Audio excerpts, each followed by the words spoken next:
One day I found myself at the top of a mountain. One descent to go. One last chance to fulfill a lifelong dream.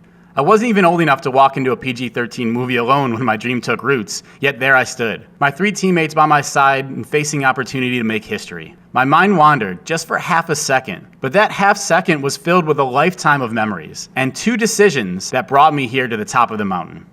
I made the first decision after a very challenging period in my career as an athlete. 5 years of recurring injuries as a track athlete. 5 years, it's a long time to dedicate to anything. But as much as I love track, the injuries were slowly killing my drive and my dreams. My injuries had me feeling like a failure at a sport that I was once great at. The last of the series of injuries required major elbow surgery, and as I sat on my couch, days out of surgery, I thought of an old coach and mentor's words, comparing me to a great bobsledder he once knew. Bobsled? No way. But after year upon year of not reaching the goals I set for myself in track, it was time for a change. So I reached out to the U.S. Olympic Committee and they told me to start training. Great. I was going to be a bobsledder. I didn't really know anything about it, but the first decision had been made. And there I was, in what felt like just a blink of an eye later, about to push my 4-man sled with my team to the chance of Olympic gold, Olympic glory.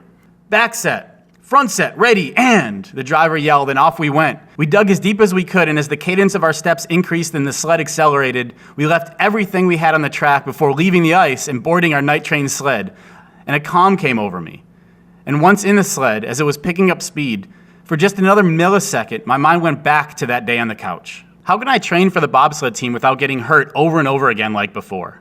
I had to look into the mirror and realize that I still wanted to compete. I still wanted to succeed. But I had to face the reality that my getting hurt wasn't to be blamed elsewhere. I had to realize that if I had a problem, it was up to me to change it. I had to confront that what I had been doing all this time may not have been the best things for me. I had to confront my reality and make a change, and that was the second decision. The decision in my mind not to get hurt anymore would have many layers, but it mostly had to do with taking responsibility for all the variables in my life.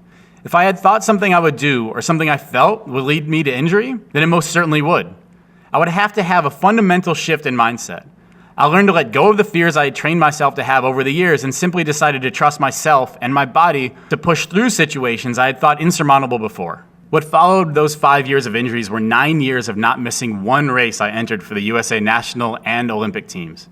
Because I made a decision, then another one, and held true to those 2 decisions, I found myself back with my team approaching 90 miles per hour. And as we came around the last corners, I could hear the crowd cheering and the cowbells blaring, and a hard "you" coming from the masses as we passed by at 95 miles an hour. But someone wasn't yelling "you" at us, they were yelling USA, but we were moving so fast we only heard the first piece of it. We then came around the last bend, and when we all looked up, the clock simply read 1. We had done it. We were Olympic gold medalists. We were the best in the world. My hands went up immediately as the moment I'd been waiting for my entire life had finally come true. And as our sled slowly came to a stop and I looked into the crowd to see my mom and dad and sister and family and friends crying for me, I knew my decisions had been worth the sacrifice, worth the fear. 2 decisions in those 5 minutes sitting on that couch began to change my life, and sticking to them fulfilled my dreams. It was those decisions and standing by them that ultimately gave me the confidence to perform at the Olympic Games. What 2 decisions can you make and stick to that will change your life forever?